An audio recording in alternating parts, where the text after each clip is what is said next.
Hello guys, welcome back to my channel. और guys, scam 2003 the Telgi story के अब सारे एपिसोड आ गए हैं। और गाइस, इस वीडियो में मैं स्कैम 2003 के ऑल एपिसोड का रिव्यू करूंगा। और गाइस, मैंने स्कैम 2003 के पार्ट 1 का भी रिव्यू किया है, आप आई बटन पे जाके देख सकते हो। तो गाइस, ये सीरीज जिसका नाम है स्कैम 2003 द तेलगी स्टोरी, इसमें स्टैम्प पेपर स्कैम होता है। और गाइस, ये स्कैम 30,000 करोड़ का था। और गाइस, उस टाइम पे ये सबसे बड़ा स्कैम था। और इस स्कैम को करने वाले का नाम था अब्दुल करीम तेलगी। गाइस, इस सीरीज में तेलगी अपने प्रिंटिंग प्रेस में स्टैम्प पेपर बनाता था। और गाइस, वो स्टैम्प पेपर एकदम रियल स्टैम्प पेपर था। और गाइस, वो कोई चोरी नहीं करता था, खुद स्टैम्प पेपर बनाता था और बेचता था। तो गाइस, सीरीज का पार्ट 1 जहाँ पे खत्म होता है, उसके बाद 2 महीने का इंतजार करना पड़ा था पार्ट 2 के लिए। तो गाइस, वो सस्पेंस बहुत ज्यादा अच्छा था। और गाइस, जो लास्ट में दिखाया गया था पार्ट 1 के, वो बहुत ज्यादा सस्पेंसिव था कि अब इसके बाद तेलगी का क्या होगा, क्योंकि उसके सारे राज खुल गए थे। और जितने भी लोग वो पैसा देता था, पैसा खिलाता था, वो लोग के भाव भी बढ़ गए थे कि तेलगी डांस बार में एक ही दिन में इतने सारे पैसे लुटा रहा है और हमें सिर्फ थोड़े पैसे दे रहा है। तो गाइस, जितने भी लोग उसका पैसा खाते थे, चाहे वो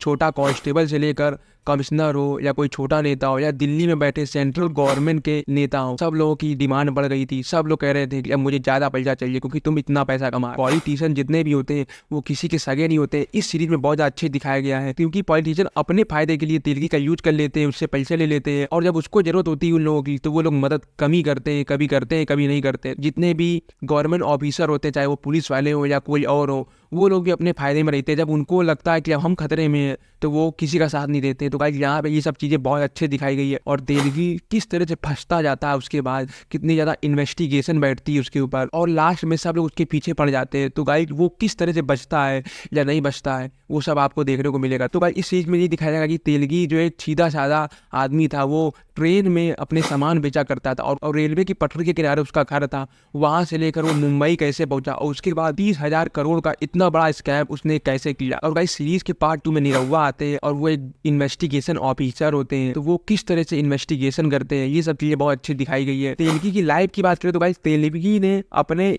लाइफ में बहुत कम इंजॉय किया है, क्योंकि शुरू से लास्ट तक बहुत ज्यादा उनको दिक्कतों का सामना किया है। भले वो स्कैम कर रहे थे, भले वो बहुत ज्यादा पैसा कमा रहे थे, लेकिन हमेशा कोई ना कोई उनके पीछे पड़ा। लेकिन बाद में बहुत ज्यादा लोग पीछे पड़ गए और उनका स्कैम सामने आ गया। लेकिन गाइस, जो स्कैम 1992 आई थी, हर्षद मेहता की स्टोरी, उसमें हर्षद मेहता ने एक टाइम पे बहुत ज्यादा इंजॉय किया था अपनी लाइफ को, लेकिन हर्षद मेहता एकदम लास्ट में पकड़े गए। तो गाइस, सीरीज बहुत ज्यादा अच्छी। अगर आपने स्कैम 1992 द हर्षद मेहता की स्टोरी देखी है, स्कैम 2003 भी आपको बहुत ज्यादा अच्छी लगेगी। और गाइस, सीरीज में जितने भी कास्ट है, सबने बहुत अच्छी एक्टिंग की है।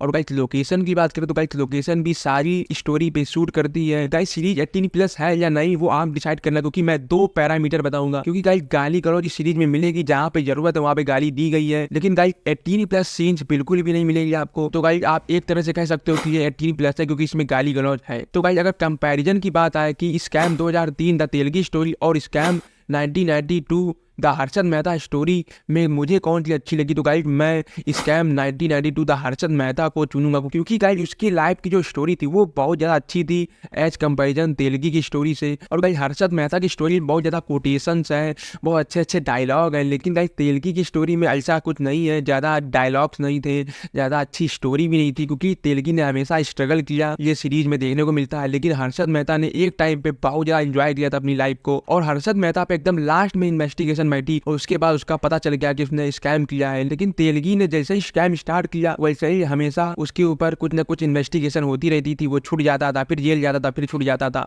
तो गाइस, उसने हमेशा अपनी लाइफ में स्ट्रगल किया है। तो गाइस, मुझे scam 1992 the Harshad Mehta story ज्यादा अच्छी लगी है। तो गाइस, इस सीरीज को मैं दूंगा 3.5 आउट ऑफ 5 स्टार। तो गाइस, मिलते हैं फिर किसी नेक्स्ट वीडियो में।